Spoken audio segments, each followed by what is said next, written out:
योगी आदित्यनाथ ने लक्ष्मण रेखा खींच दी, और वो भी सदन के पटल पर। लोकतंत्र में सदन से ज्यादा प्रामाणिक, सदन से ज्यादा पवित्र और सदन से ज्यादा महत्वपूर्ण और क्या हो सकता है। उसी विधानसभा के पटल पर योगी आदित्यनाथ ने एक विशद लक्ष्मण रेखा खींच दी, बड़ी लक्ष्मण रेखा खींच दी।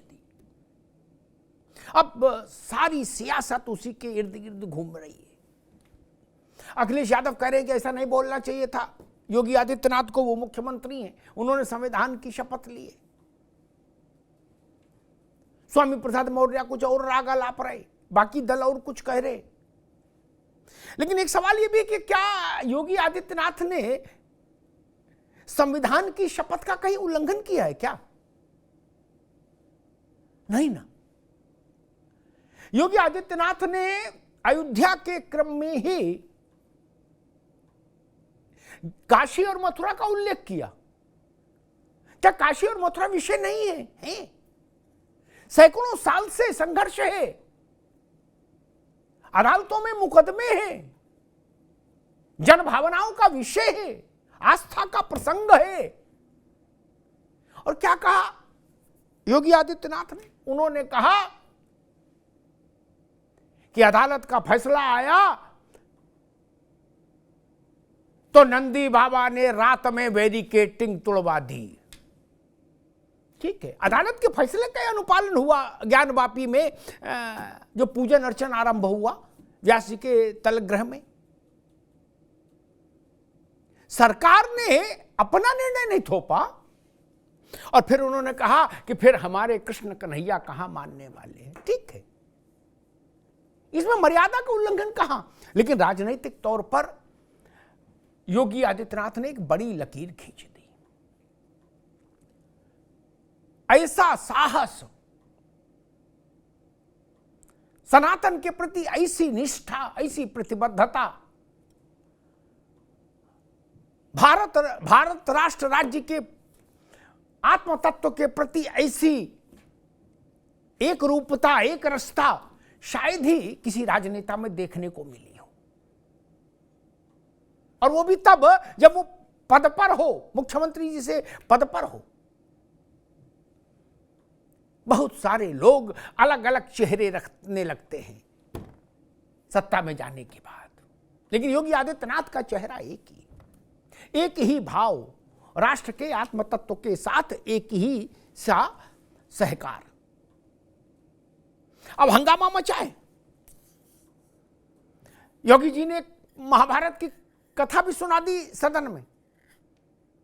कहा योगेश्वर कृष्ण कौरवों के पास गए थे 5 गांव मांगने पांडवों के लिए, कौरवों ने नहीं दिए। क्या परिणाम हुआ? महाभारत हुआ, कौरव भस्मीभूत हो गए। भस्मीभूत। यदा यदा हि धर्मस्य ग्लानिर्भवति भारत। उन्होंने कहा कि कृष्ण ने 5 गांव मांगे, हम तो 3 स्थान मांग रहे हैं, 3, जिसमें एक मिल गया, अयोध्या, काशी और मथुरा बाकी है। और योगी ने कहा कि ये स्थान सामान्य स्थान नहीं है, ये स्थान परमात्मा के अवतरण क्षेत्र है। यहां परमात्मा का अवतरण हुआ है, प्रभु का अवतरण हुआ है, नारायण का, इसलिए ये स्थान विशिष्ट है। क्या कोई सच से इनकार कर सकता है? भारत की आत्मा में ये तीनों स्थान एक विशेष भूमिका रखते हैं, कि इससे इनकार कर सकता है क्या? राजनीति अपनी जगह, लेकिन कोई राष्ट्र की नीति भी होती है, राष्ट्र का आत्म तत्व भी होता है। अब इतनी बड़ी लकीर खींच दी है, इतनी बड़ी बात बोल दी योगी आदित्यनाथ ने, तो अब इस पर राजनीति ना हो ऐसा तो संभव नहीं। और वो भी तब जब 60 दिन के भीतर वोट पड़ने जा रहा है लोकसभा के लिए, तो अब हंगामा मचना तो तय था, सो मच रहा है। ज्ञानवापी में पूजन शुरू हो गया, शंख और घड़ियाल बज रहे हैं, आरती हो रही है, वेद मंत्र गूंज रहे हैं, वेद की ऋचाएं, हर हर महादेव हो रहा है। एक एक दिन में लाख लाख आदमी दर्शन कर रहा है। व्यास जी के तहखाने में इस जो विग्रह हैं देवी देवताओं के, उनके, ये छोटा बदलाव है क्या? जिस दिन से अयोध्या में नव्य दिव्य और भव्य मंदिर में राम जी की मूर्ति स्थापित हुई और प्राण प्रतिष्ठा हुई, उस दिन के बाद से देश में ऐसे ऐसे परिवर्तन हो रहे हैं, ऐसी ऐसी परिस्थितियों का निर्माण हो रहा है कि लग रहा है कि कुछ तो बदल रहा है। विधानसभा के भीतर उत्तर प्रदेश के मुख्यमंत्री कहें कि नंदी बाबा ने बैरिकेटिंग तोड़ दी, कन्हैया कहां मानने वाले, ये कभी को सोच सकता था? आज दिख रहा है, हो रहा है। योगी ने अपनी संकल्पबद्धता दिखाई है। अब इसका असर राजनीतिक तौर पर क्या पड़ेगा? पक्ष और विपक्ष में कैसी लामबंदी होगी? क्या भाजपा का भविष्य का एजेंडा बताया है योगी ने? तमाम सवाल है। हमारे साथियों ने एक रिपोर्ट तैयार की है इस विषय पर, उस रिपोर्ट को देखिए, फिर मेहमानों से परिचय कराएं और फिर बहस में चलेंगे और तब समझने की कोशिश करेंगे कि योगी ने इतनी गंभीर बात यूं ही कह दी या इसके पीछे कोई सुविचारित रणनीति है। पहले रिपोर्ट देखें।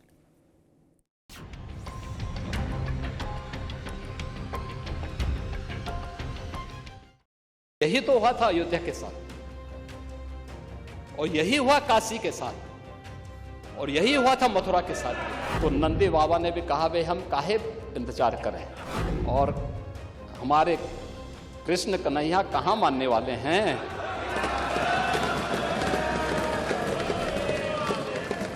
अभी ये कौन तय करेगा कि कौन पांडव है कौन कौरव है?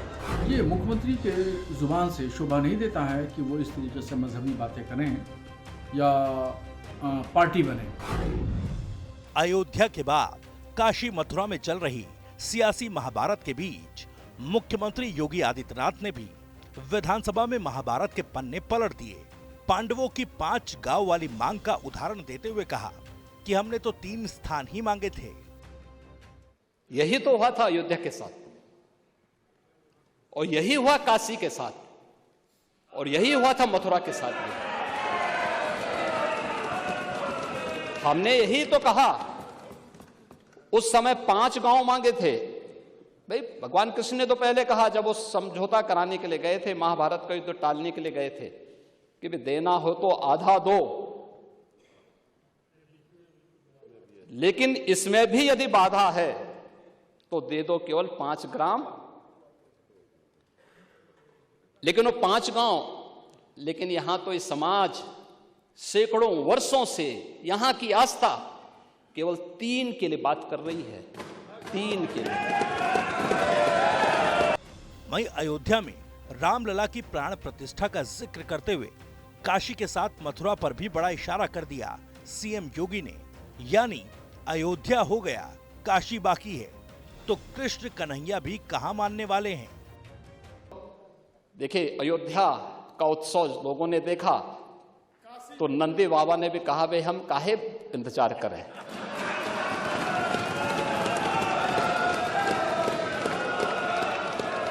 उन्होंने भी इंतजार किए बगैर रात्रि में बैरिकेड तोड़वा डाले, और हमारे कृष्ण कन्हैया कहां मानने वाले हैं।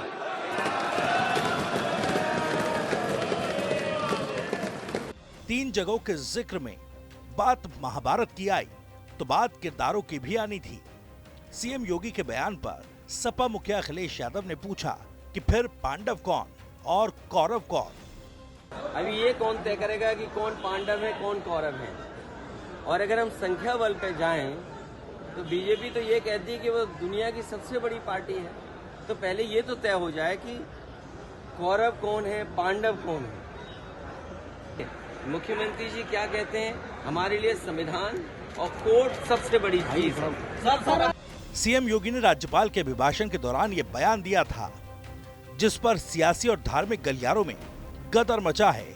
विपक्ष से लेकर मुस्लिम धर्मगुरु तक कह रहे हैं कि विधानसभा में ऐसा बयान क्यों?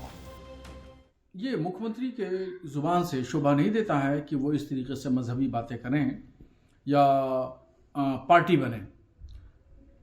एक धार्मिक व्यक्ति के लिए वो बहैसियत मठ के एक पुजारी की हैसियत से अगर ये बयान दें तो ये उनकी जुबान से शोभा देता है, जेब देता है। वो मुख्यमंत्री हैं, सबके मुख्यमंत्री हैं, और पूरी उत्तर प्रदेश में रहने वाले हर शहरी के मुख्यमंत्री हैं। तो उन्होंने पार्टी बन करके, फरीक बन करके इस तरह का बयान नहीं देना चाहिए। बहरहाल सीएम योगी ने तो विधानसभा में त्रिदेव वाली तस्वीर दिखा दी, जिससे सियासी गलियारों में तकरार तेज हो गई है। वहीं 3 जगहों के जिक्र में कौरव बनाम पांडव का सवाल भी शोर कर रहा है। इस सब के बीच सवाल ये भी है कि सीएम योगी के महाभारत वाले इस बयान के मायने क्या हैं? बहुत वर्ष पहले डॉक्टर राम मनोहर लोहिया ने कहा था कि राम, कृष्ण और शिव, इन 3 के जो चरित्र है उसमें भारत की आत्मा परिलक्षित होती है, भारत का आत्म तत्व दिखता है। आज के समाजवादियों को बात समझ नहीं आएगी लोहिया जी की। और लोहिया ने 3 निबंध लिखे थे, राम, कृष्ण और शिव पर, अलग अलग के निबंध, अद्भुत लिखा था। उससे इतर योगी ने क्या कह दिया? ये बात तो बहुत पहले लोहिया कह गए, समाजवादियों के आदि पुरुष। मेहमानों साहब का परिचय करा दें। डॉक्टर अवधेश उपाध्याय, भारतीय जनता पार्टी के प्रतिनिधि।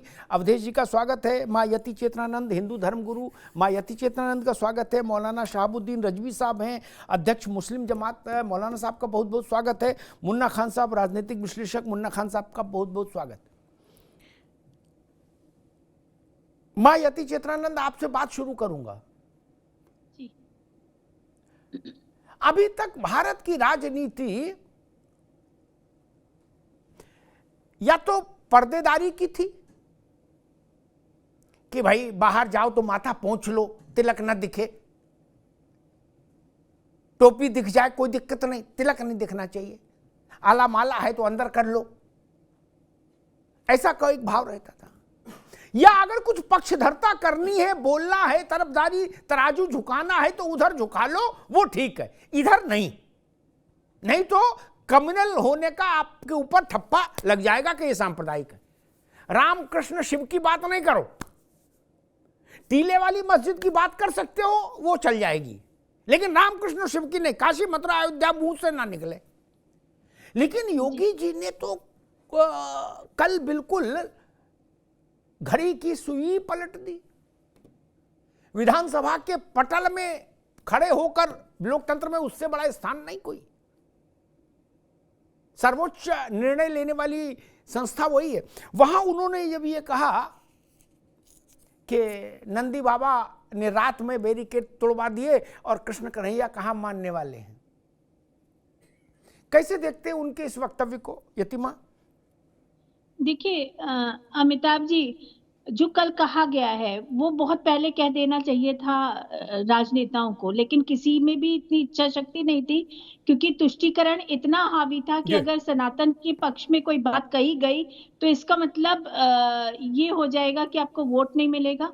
ये जो आयाम कल स्थापित किए गए हैं ये इतने शुभ हैं कि यहाँ पर राम राज्य की जब हम चर्चा कर रहे थे, अमिताभ जी आपको याद होगा अयोध्या पे फैसला आया था और आपने कहा था कि राम राज्य का अर्थ ही ये है कि जो भी देश का परिसीमन है उसके अंतिम व्यक्ति तक न्याय पहुंचे, ये राम राज्य है। और हम लोग कितने वर्षों से लगातार संघर्ष करते रहे अपने 3 स्थानों के लिए, लेकिन हमें वो दिया नहीं गया। अन्याय, अभी मैं अखिलेश यादव जी को सुन रही थी, वो कहते ये कौन तय करेगा? तय तो उस दिन हो गया था कि आप कौरवों की श्रेणी में खड़े हैं, जिस दिन बिना किसी लिखित आदेश के आपने हमारी पूजा को बाधित करते हुए वहां बैरिकेटिंग करा के हमारे से हमारी पूजा का अधिकार जबरन छीन लिया था। उसी दिन ये तय हो गया था कि हमारे साथ अन्याय हुआ है। अब तो न्याय कैसे होगा ये देखना है। और योगी जी ने कोई बात गलत नहीं कही। देखिए, उन्होंने ये नहीं कहा कि हम सड़कों पे उतर जाएंगे, हम सरतन से जुदा कर देंगे। उन्होंने कहा न्यायिक व्यवस्था जो भी करेगी उसके अनुसार ये तय होने वाला है कि हमें हमारे स्थान मिलेंगे। जी मौलाना शहाबुद्दीन रिजवी साहब, एक मध्यकालीन भारत के, मिडवेल इंडिया के बड़े इतिहासकार हैं, उनकी बड़ी मान्यता है इरफान हबीब साहब, और उनके मत, उनकी राय का उपयोग भी लोग करते रहे, इंडिया इंटरनेशनल सेंटर से लेके और खान मार्केट तक वाले लोग। लेकिन अब की वो कुछ बोल रहे हैं, वो बड़ा विचित्र बोल रहे हैं। इरफान हबीब साहब ने को मैं सुन रहा था, उन्होंने कहा कि भाई काशी और मथुरा के लिए गवाही, सबूत, मुकदमा, झाऊ झाऊ की क्या जरूरत है? वहां तो साफ है, सबको पता है, हिस्ट्री में लिखा है कि मंदिर तोड़ के मस्जिद बनाई गई थी। शहाबुद्दीन रिजवी साहब, ये इरफान हबीब साहब कह रहे हैं। जी जी देखिए, इरफान हबीब साहब का ये अपना नज़रिया हो सकता है, और हर आदमी का अपना अपना नज़रिया और अपनी सोच और फिक्र है, मगर मैं इसको मस्जिद ही मानता हूँ कि ये मस्जिद है और मंदिर तोड़ करके मस्जिद नहीं बनाई गई है। अब जहाँ तक सर्वे रिपोर्ट में जो चीज़ें आई हैं, वो जिसको सबूत और प्रूफ कहा जाता है, तो ये अभी कोर्ट में नहीं पहुंचा है, और कोर्ट में पहुंचा भी है तो उस पर अभी कोर्ट ने कोई फैसला नहीं दिया है। तो हम कोर्ट का इंतजार करेंगे कि कोर्ट उस पर सर्वे रिपोर्ट पर क्या फैसला करता है और क्या कहता है। तो इसका हम इंतजार करेंगे, और दूसरे फरीक को भी इंतजार करना चाहिए। अभी सिर्फ सर्वे रिपोर्ट आने पर यह नहीं कहा जा सकता कि ये मस्जिद जो है वो मंदिर में तब्दील थी। ऐसा ही सर्वे रिपोर्ट 2003 में भी अयोध्या के मामले में भी आया था, और उस वक्त भी 2003 में भी सर्वे रिपोर्ट में यह कहा गया था कि ये मस्जिद जो है वो मंदिर के ऊपर बनी है और मंदिर को तोड़ करके बनाया गया है। जबकि सुप्रीम कोर्ट में जब ये पेश किया गया, ये रिपोर्ट 575 पन्ने की रिपोर्ट है, और जब ये पेश की गई तो कोर्ट ने, जो सुप्रीम कोर्ट ने जो आखिरी फैसला दिया है राम मंदिर की तामीर का, आस्था की बुनियाद पर फैसला दिया, मगर उसमें कहीं भी उन्होंने सर्वे रिपोर्ट को नहीं माना और नहीं तस्लीम किया है इस बात को कि मंदिर तोड़ करके मस्जिद बनाई गई। इसलिए सिर्फ सर्वे रिपोर्ट की बुनियाद पर यह नहीं कहा जा सकता। कोई दूसरा कहे तो ठीक है, मुझे कोई एतराज भी नहीं है, उसकी अपनी सोच हो सकती है, मगर मैं नहीं मानता कि ये मंदिर तोड़ करके मस्जिद बनाई गई है। ये मस्जिद है और मस्जिद थी। ठीक है। 1831 में, अगर मैं सही याद कर रहा हूं, मुन्ना खान साहब आपके पास आ रहा हूं, फिर अवधेश जी के पास। 1831 अगर मैं सही याद कर रहा हूं, तब ना भाजपा थी, ना जनसंघ था, ना नरेंद्र मोदी थे, ना योगी आदित्यनाथ थे, ठीक, और ओवैसी भी नहीं थे, हैं? अंग्रेजों का शासन था। पहला सर्वे हुआ मथुरा में, कनिंघम साहब उसके सदर बनाए गए, अंग्रेज अधिकारी थे। उन्होंने अपनी रिपोर्ट में लिखा, उनका तो लेना देना ना हिंदू से था, मुसलमान, ना हिंदू से था ना मुसलमान से था, हा? वो तो वहां विलायत से आए थे। उनने लिखा कि ये मंदिर तोड़ के मस्जिद बनाई गई। उत्तर प्रदेश सरकार ने एक आरटीआई में उसके विभाग, शासकीय विभाग ने कहा कि जो साक्ष्य, जो दस्तावेज उपलब्ध है वो ये बताते हैं कि केशव देव राय का मंदिर था वहां, उसको तोड़ के बनाई गई मस्जिद। ये तो तथ्यात्मक बात है, इस पे तो खैर शहाबुद्दीन साहब ने एक लाइन ले ली कि ये ऐसी रिपोर्टों को या इनको हम अभी नहीं मानेंगे, हम अंतिम निर्णय अदालत का मानेंगे। ठीक है, मैं आता हूं योगी आदित्यनाथ की बात पर। मुन्ना खान साहब जी, अखिलेश यादव पूछ रहे हैं कि पांडव कौन है, कौरव कौन है। मुझे लगता है लोकतंत्र में तो जनता ही बताती है कि पांडव कौन है, कौरव कौन है, नहीं और कौन तय कर सकता है? जनता ही तय करेगी कौन कौरव है, कौन पांडव है, नहीं? बिल्कुल बिल्कुल जी। सवाल ये है कि वो अखिलेश यादव जी जवाब देंगे कौरव कौन है, पांडव कौन है, लेकिन अखिलेश यादव जी पूर्व मुख्यमंत्री है उत्तर प्रदेश के, उनको वहां के नब्ज का पता है, किस तरीके से उत्तर प्रदेश के युवाओं के साथ वादे किए गए, और आज बात मंदिर, मस्जिद, शमशान, कब्रिस्तान का है। आज बात युवाओं के विकास की नहीं हो रही, आज बात 1870 की हो रही है, आज बात 1956 की हो रही है, आज बात 1740 की हो रही है। मैं ये पूछना चाहता हूँ कि ये बात क्यों हो रही है?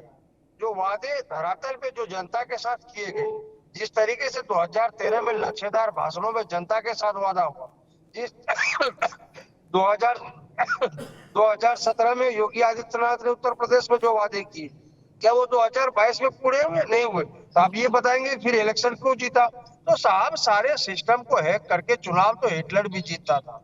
और दूसरी बात, अगर आप विकास का मादा रखते हो ना, आज की मंत्री संसद का विस्तार से चुनाव करवा रहे हो, आज बात करो विकास पे बात करवाओ, आज बात युवा के रोजगार पे करवाओ चुनाव। ठीक है मुन्ना खान साहब जी, ठीक जी, ठीक जी जी, ठीक बात। मैं डॉक्टर अवधेश के पास आऊं। मुन्ना खान साहब से एक बात कहूंगा, चुनाव ना अखिलेश यादव के कराए हो सकता है कि मुद्दा तय ना योगी आदित्यनाथ के, ये ननकू और रज्जाक तय करते हैं उनको किस मुद्दे पर राय बनानी है। ठीक, ये राहुल गांधी कैसे तो नहीं तय होगा, ये कांग्रेस की वर्किंग कमेटी तो है नहीं, ये तो देश है, ये तो देश की वर्किंग कमेटी है बाबू। मुन्ना खान साहब कह रहे वो बड़े बड़े मुद्दे बता रहे विकास के और नासा तक के उन्होंने विषय बता दिए। ये सलाह राहुल गांधी को चिट्ठी लिख के भेजी होती तो आज राहुल गांधी का परफॉर्मेंस सुधरने गया होता। सोचिए 2024 में वो जाति ढूंढ रहे हैं, हरिद्वार के पंडितों के पोथी हाथ में लेके, और वो भी गलत पकड़ा दिया कागज किसी ने उन राहुल गांधी को। मैं यहां बता दूं, विषय नहीं लेकिन आनंद आगे आ जाएगा, सुन लीजिए। आज राहुल गांधी ने कहा कि मोदी असली ओबीसी नहीं है, यह विषय रोजगार का है, यह विषय विज्ञान का है, समझिएगा। बोले असली नहीं है, मैं बता दे रहा हूं। अच्छा जी, बोले ओबीसी जात का नहीं। अव्वल तो ये जानकारी उनकी गलत, ओबीसी कोई जात नहीं है, जातियों का समूह है ओबीसी। ठीक, ओबीसी कोई जात नहीं भारत में। खैर, नहीं समझ पाए राहुल जी। उन्होंने कहा कि ये तेली हैं मोदी, और इनकी जात ओबीसी नहीं थी, और तब ओबीसी हुई जब नरेंद्र मोदी मुख्यमंत्री थे गुजरात के, तो इन्होंने अपने ही दस्तखत से अपनी जात ओबीसी कर ली।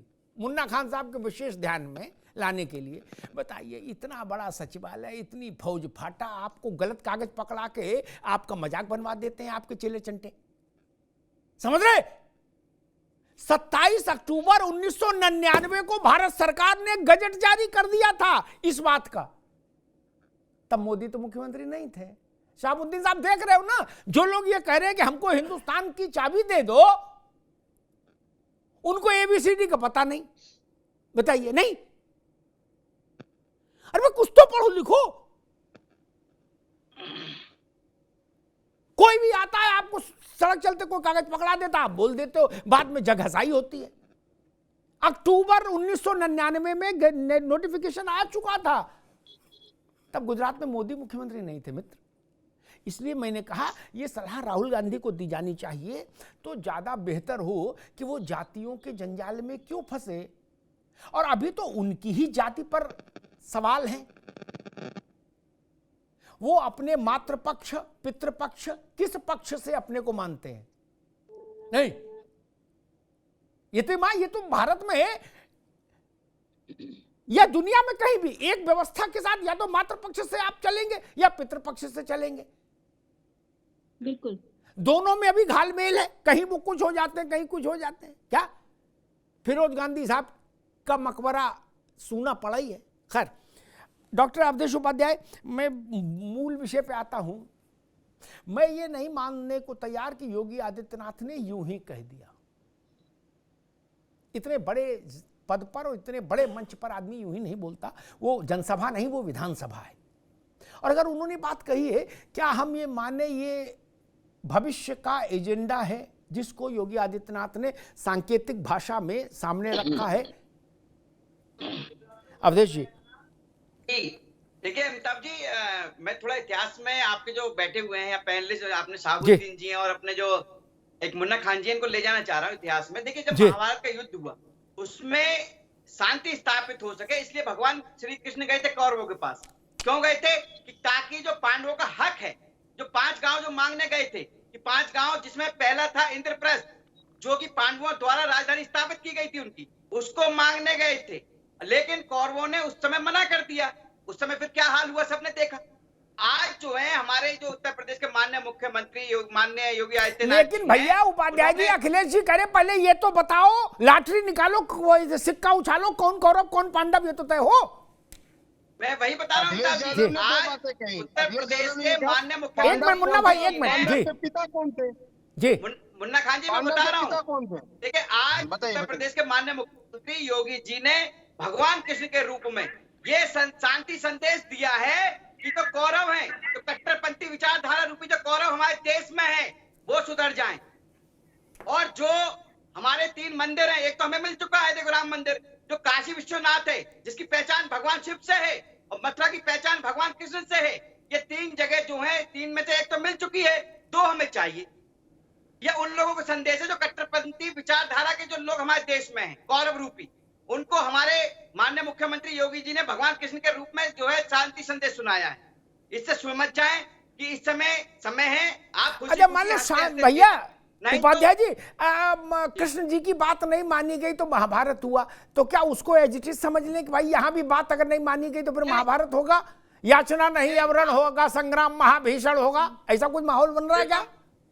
देखिए बिल्कुल महाभारत नहीं होगा। जिस तरह से भगवान श्री राम का मंदिर बना है उसी तरह से काशी विश्वनाथ जो ज्ञान व्यापी है वो बनेगा। उसके बाद जो मथुरा की बारी होगी, जिस तरह से प्रभु श्री राम का मंदिर बना है वो सबने देखा, पूरे देश ने देखा, कितने वर्षों की जो आपने देखा तपस्या है, जो आज हम राम मंदिर प्रभु श्री राम के दर्शन कर पा रहे हैं, उसी तरह से फिर मथुरा की बारी होगी। अच्छा अवधेश जी सच झूठ मैंने पता नहीं किया, लेकिन कोई कहीं मैंने देखा था कि ऐसी चर्चा चल रही थी डिजिटल मीडिया में ही कि भाई जिन्होंने दक्षिण के जो मूर्तिकार हैं जिन्होंने रामलला का विग्रह बनाया है उनको कह दिया गया है कि आप कृष्ण जी का विग्रह शुरू कर दो, टाइम लगेगा बनने में। अच्छा आज नहीं भैया हंसने की बात नहीं, मूर्ति अवधेश भाई एक मिनट मैं सबकी जानकारी के लिए, शाहबुद्दीन साहब की जानकारी में जरूर होगा और यतीमा की भी होगा, लेकिन बाकी की जानकारी के लिए बता दूं, 90 के दौर में जब अशोक सिंघल ने वहां पत्थर भिजवाना शुरू किए और देश भर से शिलाएं पहुंची और उन पे उनका तराशना का काम शुरू हुआ, तो हमने अशोक जी से कहा, शाहबुद्दीन साहब कि अशोक जी अभी सूत न कपास कहां कर रहे हो? बोले आज नहीं, 10 साल बाद, 20 साल बाद, 50 साल बाद, जब स्थिति बनेगी तो समय तो नहीं लगेगा।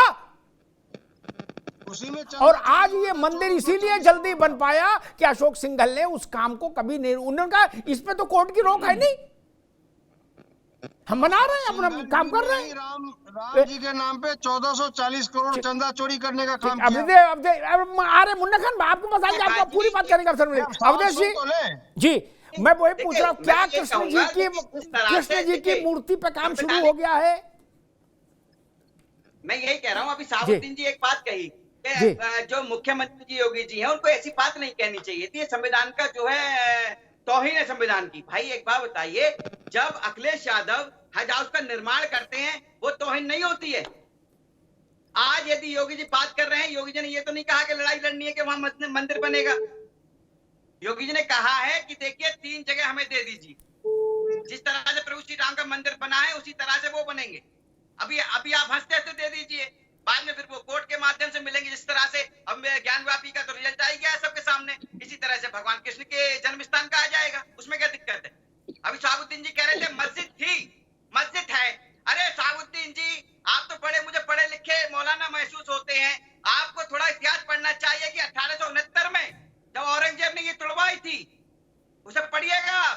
1868 में जो उन्होंने अपना आदेश दिया था तोड़ने के लिए, और 1869 में ये तुड़वाई गई थी, जिसमें ये ज्ञान व्यापी थी, आपका सोमनाथ का मंदिर था, हैदराबाद का चिंतामणि मंदिर था।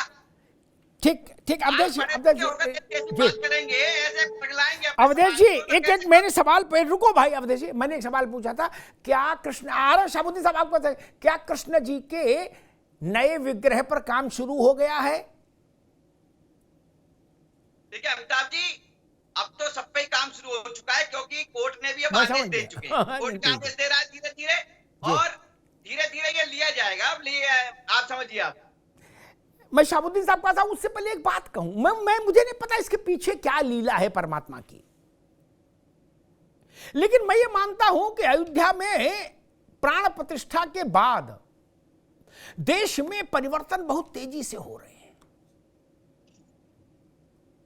क्यों हो रहे हैं, कैसे हो रहे हैं, राम की लीला राम जाने। कल योगी जी ने विधानसभा में कहा कि हमारे कृष्ण कन्हैया कहां मानने वाले, शब्द सब आ रहा हूं वापस। और आज दिल्ली के भारत मंडपम में भारत के प्रधानमंत्री वृंदावन के संतों के साथ श्री कृष्ण संकीर्तन का आनंद ले रहे थे। मैंने वो वीडियो देखा जिसमें वो आंख बंद करके कृष्ण नाम का जाप हो रहा है। शील प्रभुपाद के सम्मान में एक डाक टिकट जारी हुई, एक सिक्का जारी हुआ है, उस कार्यक्रम में प्रधानमंत्री थे। अभी एक संयोग है, प्रयोग है, मुझे नहीं पता। शाहबुद्दीन साहब क्या कहने जा रहे थे आप? 1857 से लेकर के 1947 तक हिंदू और मुसलमानों ने मिलकर के मुल्क की आजादी में हिस्सा लिया और कहीं यहाँ तफरीक नहीं थी हिंदू और मुस्लिम की। ये जो इतिहास की बातें बताई जाती हैं और जो तफरीक की बात की जाती है, ये सब अंग्रेजों की देन है। मुसलमानों का और हिंदुओं का कोई टकराव नहीं रहा। इस्लाम की कभी भी हिंदुओं से कोई लड़ाई नहीं रही, कोई जंग नहीं हुई। इस्लाम की अगर जंग हुई है तो ईसाइयों और यहूदियों की हुई है, हिंदुओं से नहीं हुई है। इसलिए नफरत की चीजों को हटा देना चाहिए, मोहब्बत और प्यार की बात करना चाहिए। एक बात। दूसरी बात, जो मुख्यमंत्री साहब ने जो बात कही है, तो वो हमारे मुख्यमंत्री हैं और वो सबके मुख्यमंत्री हैं। जिन्होंने वोट नहीं दिया है उसके भी मुख्यमंत्री हैं, तो उनको इस तरह की बात जो कही है, तो उनका मुखातिब जो थे वो अखिलेश यादव जी थे। अखिलेश यादव जी को मुखातब करके उन्होंने विधानसभा में ये बात कही। अगर वो मुखातब करके मुसलमानों से बात कहते तो उस पर कुछ हम लोग विचार करते। इसका सही तरीका ये है, अगर वाकई मुख्यमंत्री जी चाहते हैं, मसले का हल चाहते हैं और ये चाहते हैं ज्ञानवापी मस्जिद और शाही ईदगाह मस्जिद जो है वो मुसलमान हिंदुओं को सुपुर्द कर दें, तो उसका सही तरीका ये है कि वो बड़े भाई होने की वजह से और उत्तर प्रदेश के मुखिया होने की वजह से पहल करें और डायलॉग का एक सिलसिला शुरू करें। 75 जिले उत्तर प्रदेश के हैं, सब जगह से धर्म गुरुओं को बुलाएं और जो लोग पार्टी हैं, फरीक हैं, उन लोगों को भी बुलाएं और एक मंच पर बैठ करके सीधे सीधे मुसलमानों से ये अपनी बात कहें। जो बात उन्होंने विधानसभा में कही है वो सीधे सीधे मुसलमानों से कहें, तो हो सकता है मुसलमान इस पर उनकी बातों पर विचार करे और गौर फिक्र करे। ये सिर्फ जो है बयानबाजी की हद तक या इलेक्शन का मूड जो है वो भाप करके मजहबी रंग देने की वजह से न होना चाहिए। अगर वाकई वो हमदर्द हैं, यहाँ के हर हिंदुओं के हितैषी हैं या उत्तर प्रदेश के हितैषी हैं, तो उनको चाहिए कि वो सीधे सीधे मुसलमानों से बात करें। अगर वो सीधे सीधे बातचीत करते हैं, पहल करते हैं, तो मैं समझता हूँ एक बहुत सकारात्मक और पॉजिटिव नजरिए के साथ में एक नया रुख, एक नया चेहरा निकल के आएगा सामने। ठीक है शाहबुद्दीन साहब, आपने जो बात कही अच्छी है, डायलॉग होना चाहिए, लेकिन मेरा तजुर्बा बड़ा खराब है। अयोध्या के समय हमने इतने डायलॉग देखे हैं, कुंटलों काजू बादाम खप गए डायलॉग्स में, क्या, और हजारों कुंटल कागज बर्बाद हो गए, निकला कुछ नहीं है। हर डायलॉग तू में एक साथ खराब हुआ। आप कह रहे मुख्यमंत्री पहल कर रहे, वहां तो प्रधानमंत्री पहल कर रहे थे भारत के, उनकी नहीं सुनी मानी किसी ने। शाहबुद्दीन साहब थे आपके नाम वाले, विदेश सेवा वाले, उनने एक डायलॉग में कहा था कि अशोक सिंघल से कि सिंघल जी बर्थ सर्टिफिकेट लाओ राम ने कहा, तो विचार करें शाहबुद्दीन साहब। फिर पेपर वेट चल गए, गिलास चल गए थे बैठक में, सद्भाव के साथ डायलॉग खत्म हो गया था। ये भी तो देखना पड़ेगा शाहबुद्दीन साहब, नहीं कहां डायलॉग हो और किससे हो। खैर, जो आपने बात कही, मैं अवधेश जी से कमेंट ले लूं, फिर मुन्ना खान साहब बता। अवधेश जी, शाहबुद्दीन रजवी साहब कह रहे हैं कि अगर मुख्यमंत्री ऐसा चाहते हैं तो उन्हें सीधे मुस्लिम पक्षकारों से बात करनी चाहिए, मुस्लिम धर्मगुरुओं से बात करनी चाहिए, ताकि कोई रास्ता निकल सके बातचीत का। इस पर रिस्पॉन्ड करिए, फिर मैं मुन्ना खान साहब पर जाऊं। मैं ये पूछना चाह रहा हूँ शाहबुद्दीन जी से। शाहबुद्दीन जी बार बार ये कह रहे हैं, ये खुद कह रहे हैं कि पहले मस्जिद थी अब मस्जिद है। इतिहास इन्होंने पढ़ा नहीं है, औरंगजेब के बारे में इन्होंने पढ़ा नहीं है। 1668 में औरंगजेब हमारे देश में आया, उसने फरमान जारी किया। चाहिए पढ़ने का या न पढ़ने का मुझे आपसे सर्टिफिकेट नहीं चाहिए। आप अपना सर्टिफिकेट अपने पास में रखिए। मुझे डिग्री नहीं चाहिए, मैं डिग्री लेने के लिए नहीं बैठा हूँ। मुझे डिग्री नहीं चाहिए आपसे। आपको अपनी डिग्री मुबारक, आप अपनी डिग्री अपने पास रखिए, मुबारक रखिए। आपकी डिग्री आपको मुबारक हो। आप अपनी डिग्री को फाइलों के अंदर रखिए, ताक पर रख दीजिए। मुझे नहीं चाहिए सर्टिफिकेट आपसे, मुझे नहीं चाहिए आपसे डिग्री। आपके कदम में डिग्री करने के मुझे नहीं चाहिए डिग्री। मुझे डिग्री हासिल नहीं करना, मेरे पास में बहुत डिग्रियां हैं। मुझे सर्टिफिकेट नहीं चाहिए आपसे। अपना सर्टिफिकेट अपने पास में रखिए। तरीके से तो कार्रवाई की जा रही है। मौलाना साहब, इतिहास पढ़िए। औरंगजेब ने कितने मंदिर तोड़वाए हमारे देश में, बताइए आप। 1670 में। अरे इतिहास हमने औरंगजेब भी था, इसने 1610 में ये फरमान जारी किया था, कोई भी मथुरा किनारे, यमुना किनारे अपने जो शवों को नहीं जला सकता। दिवाली होली मनाने में प्रतिबंध लगाया था औरंगजेब ने 1668 में। 1669 में गांधी तोड़ा गया था, 1669 में सोमनाथ मंदिर तोड़ा गया था, हैदराबाद के चिंतामणि मंदिर तोड़ा गया था। कैसी बातें कर रहे हैं? संभल के हरिहर मंदिर है, वो बाबर के द्वारा तोड़ा गया था। आप अभी भी कह मस्जिद का ज्ञान व्यापी हो।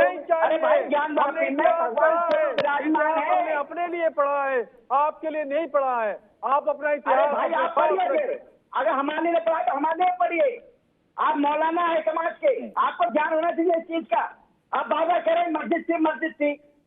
अरे भाई, आपके पास कोई सबूत है? अरे मैं तो दावा कर रहा हूँ, कल मस्जिद थी, आज मस्जिद है, और कल भी, भविष्य में भी, मुस्तकबिल में भी मस्जिद रहेगी, और कयामत तक मस्जिद रहेगी।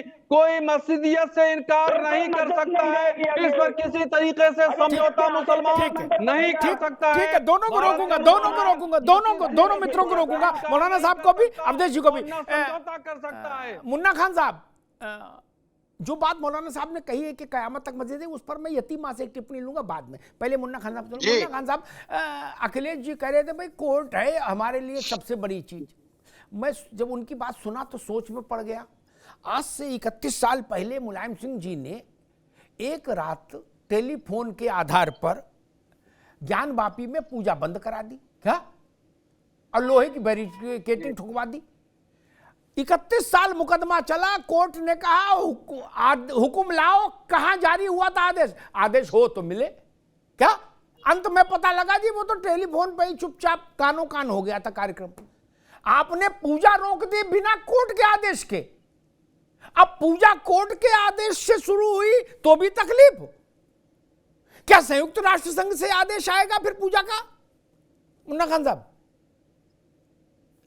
सवाल है, संयुक्त राष्ट्र संघ से पूजा का आदेश नहीं आएगा। फिर 10 साल से मोदी सरकार झुंझुना बजा रही है। मैं ये पूछना चाह रहा हूँ, 10 साल में ये कह रहे औरंगजेब ने कितने मंदिर, मतलब आप ये कह रहे हो कि 10 साल में सारे कार्यक्रम से सारे, हमारी बात पूरी होने दे जी। इतनी बार औरंगजेब के नाम लेने लग रहा, औरंगजेब के औलाद यही बैठे हैं।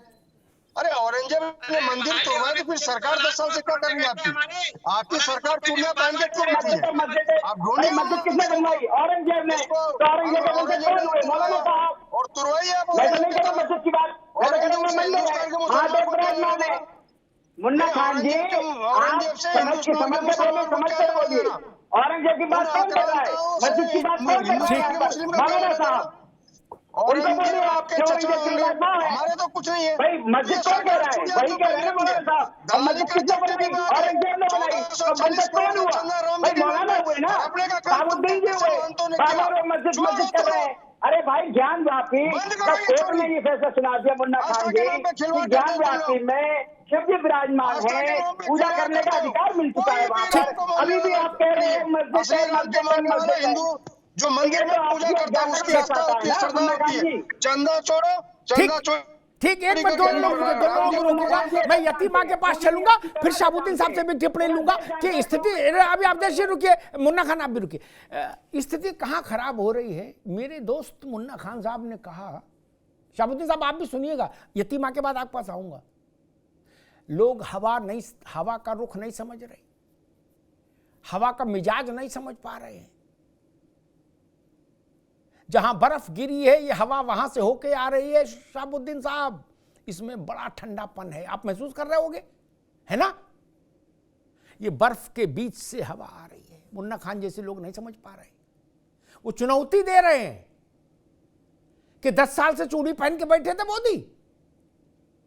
यतीमा, क्या मुन्ना खान साहब जैसे लोग ये चाह रहे हैं, ये चुनौती दे रहे हैं कि भाई जितने कार्यक्रम हैं सबकी प्राण प्रतिष्ठा अब कर दी जाए? 10 साल मान लो चूड़ी पहन भी ली, अब चूड़ी ने पहनी जाए, साल भर में सब निपटा के बिल्कुल सब जगह प्रसाद बढ़ जाए, ऐसी इच्छा है क्या? और अगर ऐसी इच्छा है मान लो, तो फिर लोकतंत्र में जनता की इच्छा भगवान की इच्छा, फिर उसका सम्मान होना चाहिए नहीं? बिल्कुल अमिताभ फिर साल भर में हो ही जाए सब जगह कार्यक्रम, इधर हर हर महादेव, उधर जय श्री कृष्णा, और कार्यक्रम ठीक है, लड्डू बांटो। मुन्ना खान कह रहे कि भाई आपने चूड़ी पहनी है, क्यों नहीं बना दिए? अमिताभ जी 3-4 बातें बताना चाहती हूँ। पहली बात तो ये कि 2022 में योगी जी पूर्ण बहुमत के साथ इलेक्ट होकर आए, तो कोई भी प्रश्न चिन्ह उनकी कार्यशैली पर नहीं लगा सकता, क्योंकि जनता ने इलेक्ट करके उन्हें वहां पहुंचाया और मुख्यमंत्री के रूप में फिर से वहां विराजमान किया। कल संसद में कल वो विधानसभा में जब बोले तो उन्होंने कहा कि हमने 3 मांगे थे। इसका मतलब डायलॉग की संभावना अब खत्म हो चुकी।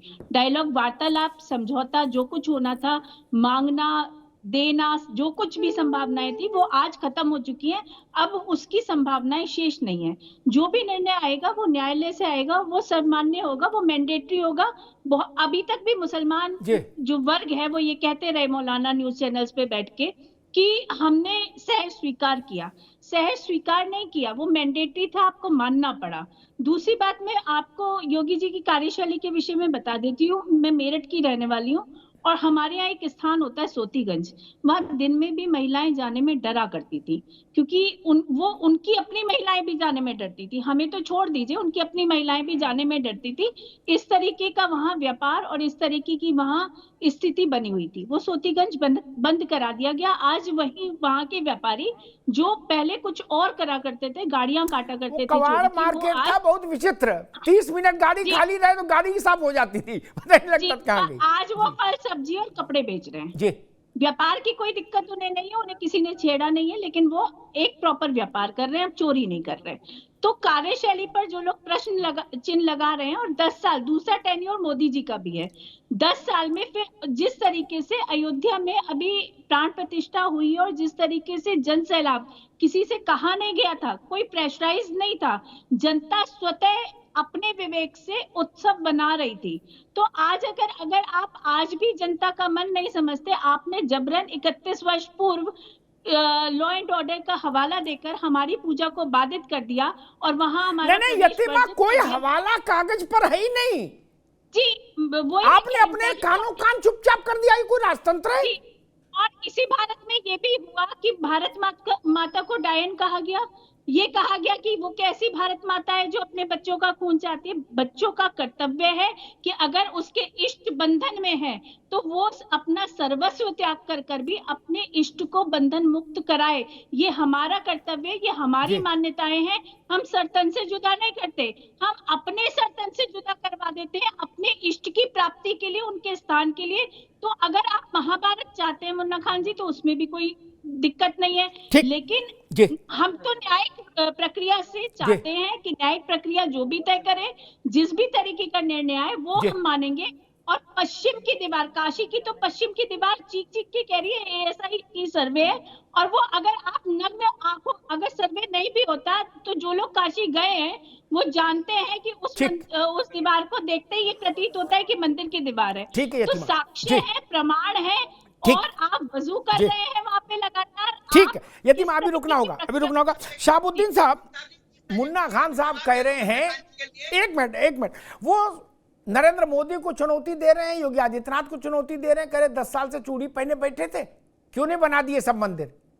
क्या इच्छा पूरी की जाए? मुन्ना खान साहब के वचनों का सम्मान करने का समय आ गया है क्या देश में?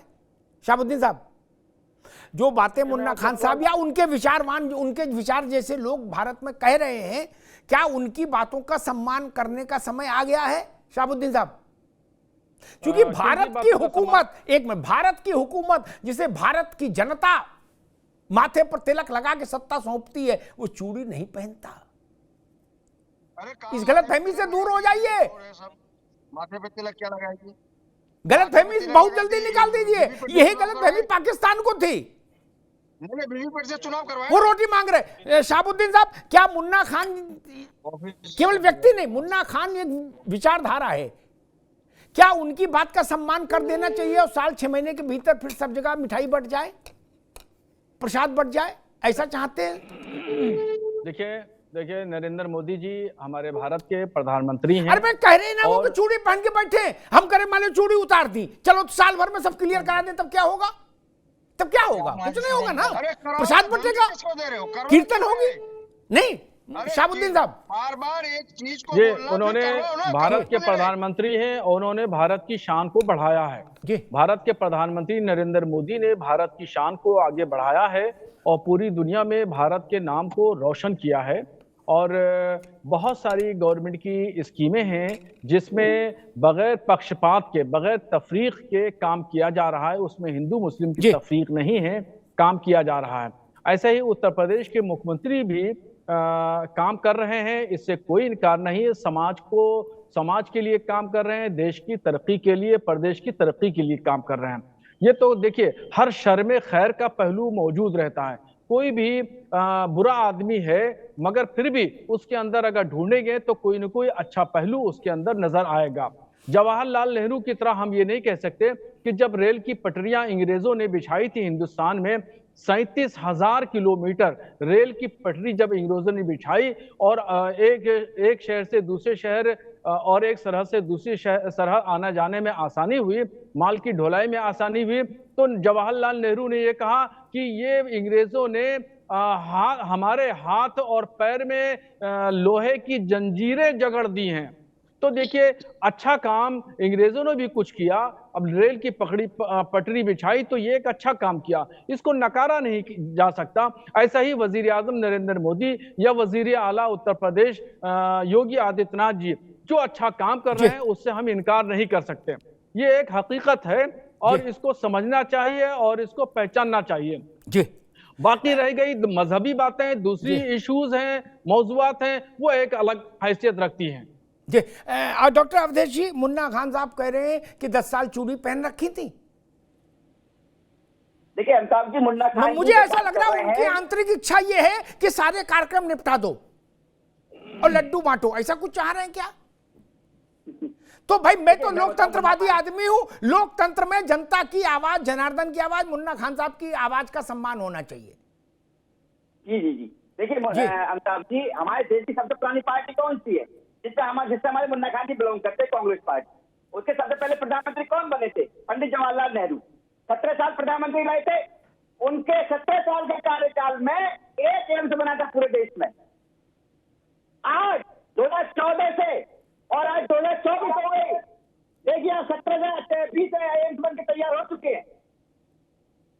ये है विकास देश का। नहीं, वो विकास की बात नहीं कर रहे, विकास की बात नहीं कर रहे, वो कह रहे हैं, अरे रुको भाई, अवधेश जी रुको, वो ये कह रहे हैं कि काशी और मथुरा का मुद्दा आपने क्यों नहीं निपटा लिया? 10 साल से चूड़ी पहने बैठे हो। तो मैं कह रहा हूं उनके मनोभावों का सम्मान होने का वक्त आ गया है क्या, ये समझना चाह रहा हूं।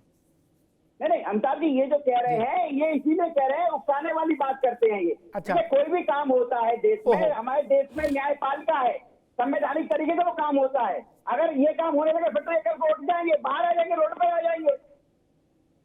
आप एक बार बताइए, माननीय योगी जी ने कोई बात कही विधानसभा से, उससे इनके आग लगने लगी। अगर देश के प्रधानमंत्री कहने लगेंगे तो क्या हाल होगा इनका? समझने वाली बात है ये। तो ये प्रधानमंत्री तो आज भगवान श्री कृष्ण के नाम संकीर्तन में थे। अब लोग उसको भी मथुरा से जोड़ रहे हैं, कह रहे इशारा समझो। अरे बाबू समझो इशारे, प्रधानमंत्री जी संकीर्तन में जाए तो भी तकलीफ, बताइए।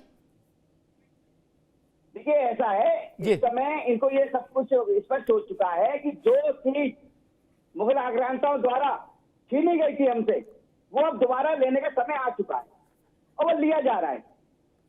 और हम जो है संवैधानिक तरीके से ले रहे हैं, कोई छीना झपटी करके नहीं ले रहे हैं। लेकिन हमारे साहबुद्दीन जी कह रहे हैं, एक तरफ बात कर रहे थे अभी कि कोर्ट ने जो अभी नकार दिया। अरे भाई, हाई कोर्ट ने तो साफ कह दिया, आपने जो याचिका डाली थी उसको भी रिजेक्ट कर दिया इलाहाबाद हाई कोर्ट ने। साहबुद्दीन जी कैसी बात कर रहे हैं? इनकी बात समझ नहीं आती। चित भी अपनी और पट भी अपनी, दोनों की तरफ से बात। और अंटा मेरे बाप का, उसके आगे ये है, चित भी मेरी पट भी मेरी, अंटा मेरे बाप का। मुन्ना खान साहब, बीजेपी कह रही है कि जो कुछ भी होगा प्राण प्रतिष्ठा होगी, मंदिर बनेगा, भव्य मंदिर बटेगा, प्रसाद बटेगा, संकीर्तन होगा, जो कुछ होगा काशी में, मथुरा में, वो सब न्याय और संविधान के दायरे में होगा, छीना झपटी नहीं। मुन्ना खान साहब, इस बात से आप इत्तेफाक करते हैं?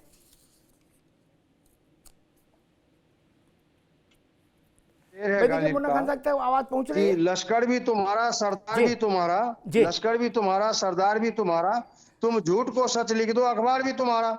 तो आज कोर्ट उनके, सारी संस्थाएं उनकी, ईडी उनके, सीबीआई उनकी, मीडिया उनकी। अरे ईडी से इसमें क्या लेना देना? मथुरा का फैसला ईडी कर रही है क्या? चलती किसकी है? चलती किसकी है? जज उनके, जो जज अयोध्या में फैसला दिया उसको उसने राज्यसभा भेजने का काम किया। तो पारदर्शिता सरकार है कहाँ? इस सरकार को पारदर्शिता होना चाहिए। नहीं, मुन्ना खान, आप क्या कह रहे हो कि कोर्ट भी भाजपा की हो गई? मुन्ना खान, एक मिनट रुकिए, क्या आप ये आरोप लगा रहे हैं कि भारत की कोर्ट जो है, न्यायपालिका, वो भाजपा की हो गई?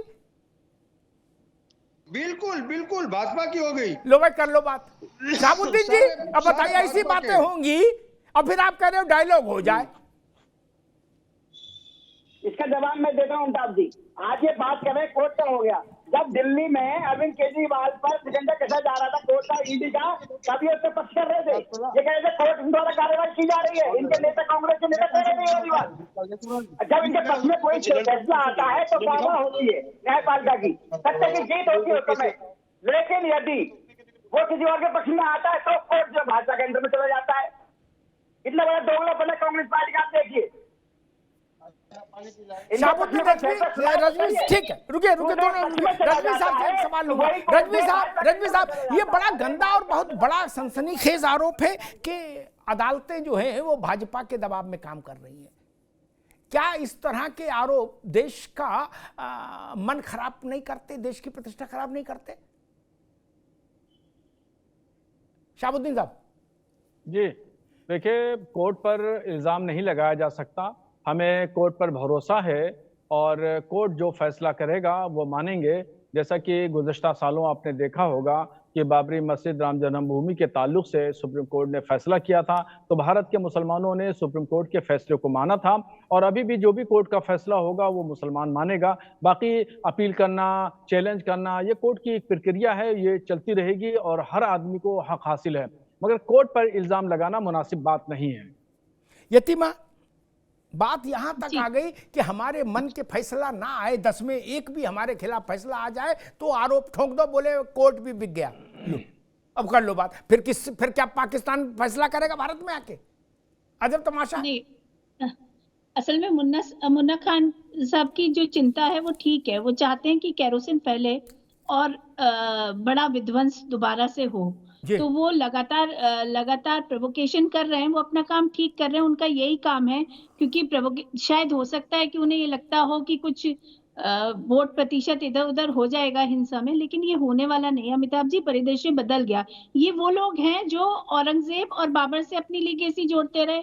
ये भी कहते रहे कि 1947 में मुन्ना खान नहीं, औरंगजेब और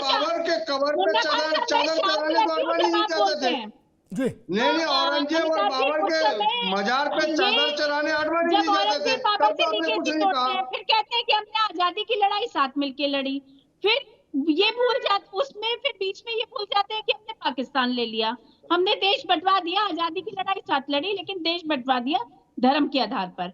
उसके बाद फिर कहते हैं कि कोर्ट बिक गई, कोर्ट बीजेपी की हो गई। अरे भाई, कोर्ट आज बीजेपी की हो सकती है, लेकिन ये जो संघर्ष है सनातनियों का, ये तो वर्षों तक, जिस दिन से मस्जिद बनाई गई, जिस दिन से हमारे मंदिर तोड़े गए, हम उस दिन से संघर्ष कर रहे हैं। आप इतिहास उठा के देख लो, एक दिन भी कभी कोई उठा, लेकिन सनातनियों ने एक दिन का भी विश्राम नहीं लिया है। लगातार संघर्ष है, सरकार बदलेगी हमने, और ऐसे नेताओं की इंतहा हो जाएगी, जेल में जगह नहीं मिलेंगे, याद रखना। जो भी न्यायालय निर्णय दे, जो भी न्यायालय सरकार बदली, ठीक है। मुन्ना खान साहब रुकिए। अवधेश जी, मुन्ना खान साहब ने तो इतना ही कहा, तब भी लिहाज रखा चलो जिस सरकार बदलेगी तो ये सब नेता जेल में जाएंगे। हमने तो ऐसे सिरफिरे भी सुने देखे। अवधेश जी जो कह रहे हैं कि सरकार बदलेगी तो हम अयोध्या मंदिर ही गिरा देंगे और मस्जिद बना देंगे, क्या भगवान उनको सद्बुद्धि दे, ठंड ज्यादा पड़ रही है। अब देखिए, देखिए सपने देखना कोई बुरी बात नहीं है, सपने देखिए, लेकिन सपने अगर रात में देखे तो अच्छा है, दिन में ना देखे तो अच्छा नहीं है। रात में देखते, दुनिया देख के सपना देखते रहिए आप, अब भूल जाइए।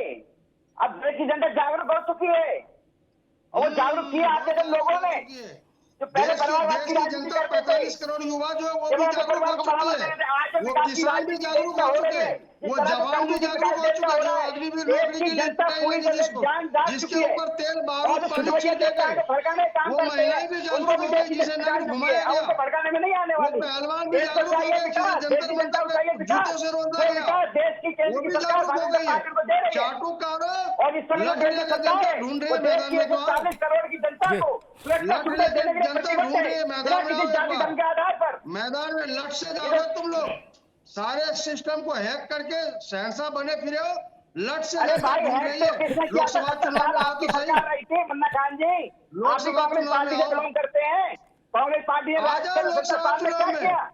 हनुमान जी आपने तो गदा लेके मुसलमानों ढूंढ के लिए रहे, कुछ किया ना हिंदुओं के लिए कुछ किया, केवल अपने हनुमान परिवार जी बढ़ाया। गदा लेके ढूंढे, गदा आप जैसे उसी लोगों गदा ने से मुस्लिम की कूदा राजनीति गया। को जगह दी देश हनुमान में। जी की गदा कर्नाटक में भी पिछले लगी थी, 16 पूरे साल देश तक में आप लगी। राजनीति करते थे देश में, हनुमान भला जी नहीं गदा किया, लेके ढूंढ ना रहे, हिंदू गदा का, ना लेके। मुस्लिम का, ना सिख का, ना ईसाई का, चारों को आपने बढ़ा दिया आपने जब कांग्रेस की सरकार थी। अरे हनुमान जी गदा लेके ढूंढ आज तो रहे, सबका विकास हो रहा है 2024 के भाई, चुनाव में आओ चाहे तो सही, हिंदू हो हमारे देश के, चाहे देश की मुस्लिम हो, जनता का चाहे सिख हो, सामना तो चाहे ईसाई करो, हो, हिंदू देश मुस्लिम की सिख जनता ईसाई, का और सामना भारत करो, के ये फिर चार पता सिपाही। लगेगा गुस्सा वन्ना कितना खान है। जी, आप जैसे लोगों के भड़काने में हमारे देश देश की में जनता का सामना करो, फिर पता आप लगेगा समझ देश की जनता में गुस्सा कितना है। ठीक, फिर दोनों पता दोनों लगेगा। मित्रों को रोकूंगा, ये दोनों रिपीटिशन है, ठीक है, ठीक है सही से अच्छे हाथों में जी। देश बहुत खुशहाल हो रहा है, वो पता लग जाएगा 2024 के चुनाव में आओ। जी, दोनों मित्रों को रोकूंगा। मैं हैरान हूं, शाहबुद्दीन साहब को स्मरण होगा, वो लोग अदालत की हैसियत और उसके रुतबे और रुबाब की हलफ उठा रहे हैं, जिन लोगों को मैंने दिल्ली की सड़कों पर सुप्रीम कोर्ट को गाली देते देखा। शाहबुद्दीन साहब जी, जिन लोगों को मैंने, जिनके पुरखों को मैंने, गूगल ने नहीं, अमिताभ अग्निहोत्री ने अपनी आंखों से देखा और कानों से सुना, पार्लियामेंट में सुप्रीम कोर्ट के जजों को तेली और तमोली कहते हुए, बनात वाला और जियाउर रहमान अंसारी, मैं नाम लेके बोल रहा हूं। वो लोग जमजम का पानी हाथ में लेके कह रहे हैं कि कोर्ट को दबाया जा रहा है। तमाशे की कोई लिमिट रखोगे कि नहीं? इस देश में कोर्ट का इतना अपमान कभी नहीं हुआ जितना शाहबानों के केस में हुआ राजीव गांधी की सरकार में। पुतले फूके गए, शव यात्राएं निकाली गई सुप्रीम कोर्ट के जजेज की। शाहबुद्दीन साहब, पार्लियामेंट में सुप्रीम कोर्ट के जजेस को तेली और तमोली बोला गया, जाके रिकॉर्ड चेक करा लीजिएगा। बनात वाला और जियाउर रहमान अंसारी, आपको याद होगा ना, फर की टोपी लगाते थे लंबे से पतले से, जीएम बनात वाला ऐसी दाढ़ी रखते थे, है ना। वो लोग अब बता रहे हैं कि अदालत का मामला क्या है, गड़बड़ नहीं। बड़ा आरोप लगाने के लिए नैतिक सत्ता, नैतिक चरित्र चाहिए। अदालत के पक्ष में वो आदमी आवाज उठाए जिसने अदालत के फैसलों को पूरी अकीदत के साथ माना हो। ये लोग क्या सवाल उठाएंगे? और क्या हो रहा है मौलाना साहब? लोकतंत्र की बात हो रही है कि सब लोकतंत्र से होना चाहिए, दिस होना चाहिए, दैट होना चाहिए। संविधान की बात होती है, यतीमा किताब, संविधान की किताब की, जिसे देखो सो उसका एक गुटका हाथ में लिए है, घूम रहा संविधान का, कह रहा जी संविधान से चलो। अच्छा जी, उत्तराखंड में संविधान से एक काम हुआ है, संविधान से राई रत्ती अलग नहीं हुआ, 100% संविधान से चले हैं। शाहबुद्दीन साहब, यूसीसी पारित कर दिया, काय को हल्ला मचा रहे हो? बोले सड़कों पे आ जाएंगे, शरीयत के अलावा मानेंगे नहीं, ईंट से ईंट बजा देंगे, कोई कह रहा डंडे से डंडा बजा देंगे, है कोई कह रहा जी छत पर खड़े होकर नीचे कूद जाएंगे, कोई कुछ कह रहा, कोई कह रहा नीचे से छत पर कूद जाएंगे। क्यों? आपको संविधान में मंजूर नहीं? यूनिफॉर्म सिविल कोड उत्तराखंड में संविधान के मुताबिक आया है ना? सारे नियम कायदे प्रक्रिया का पालन हुआ ना? आपको तकलीफ क्यों है?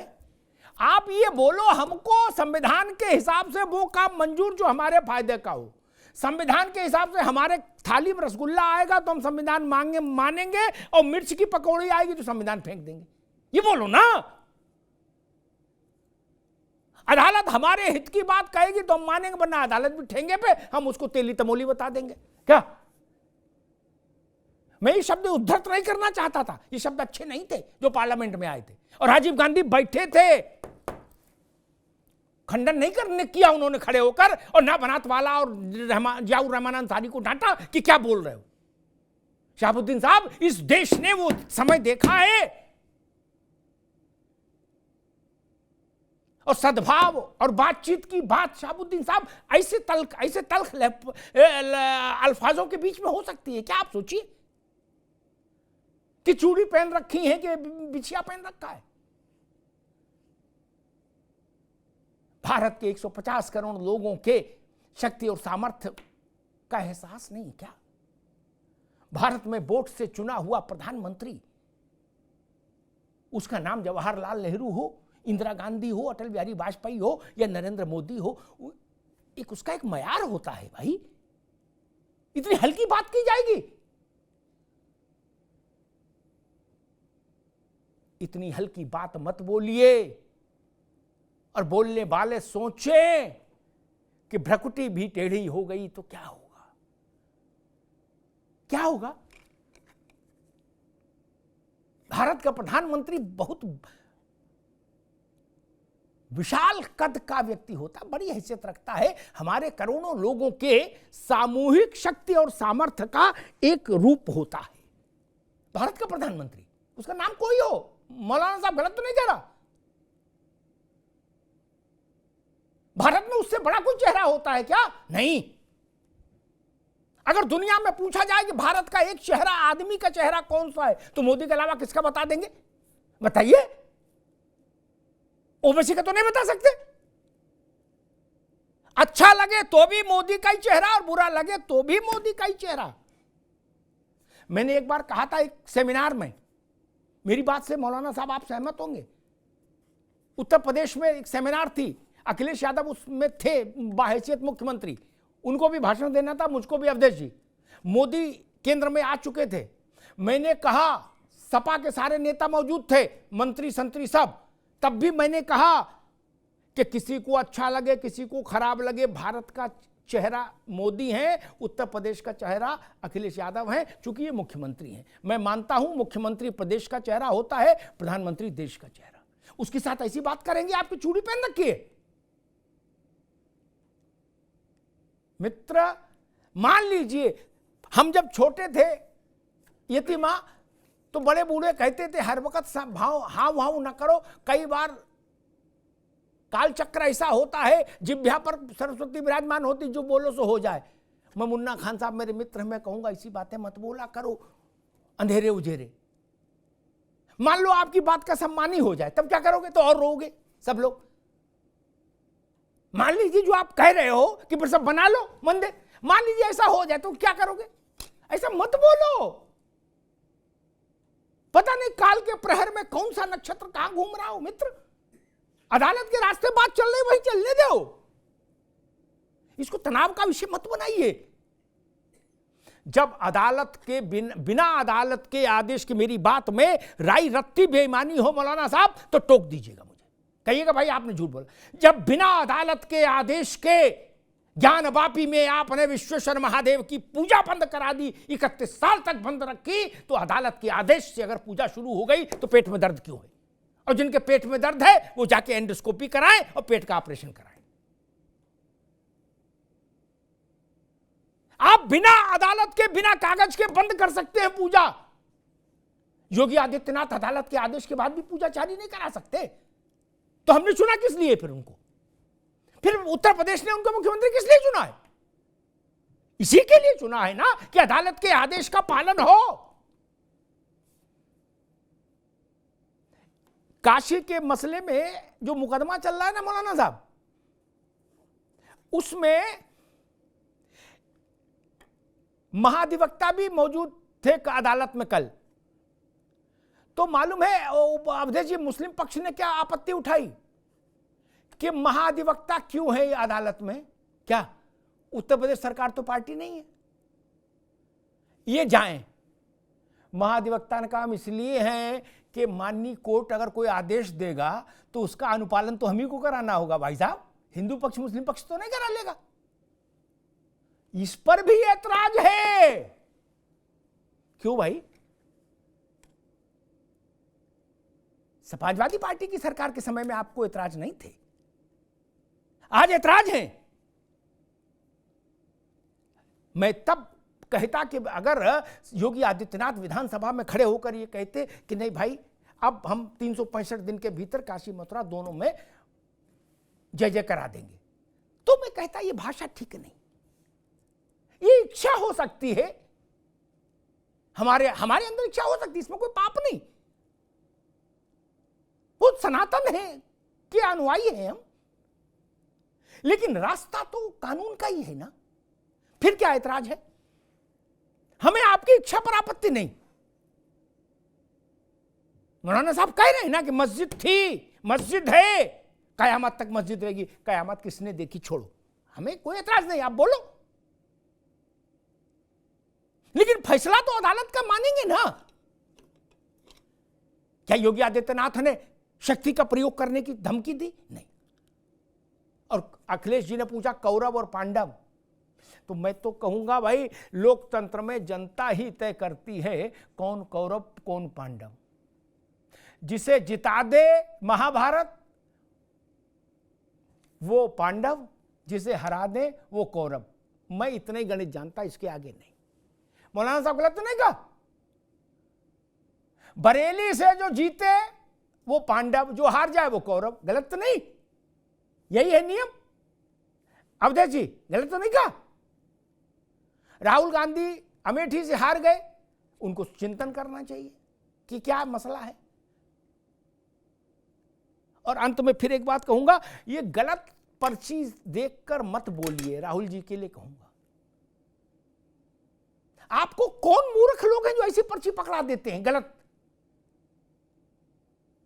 1999 में जिसकी राजाज्ञा जारी हो गई, गजट हो गया, नोटिफिकेशन, मौलाना साहब वो बता रहे कि मोदी ने कर दिया था। बताइए अब जग हसाई हो रही कि नहीं? नेहरू के परिवार का व्यक्ति जग हसाई का पात्र बने, ये भी ठीक नहीं। लेकिन क्या करें, राम जी की लीला, राम जी की माया, कहीं धूप कहीं छाया। धन्यवाद।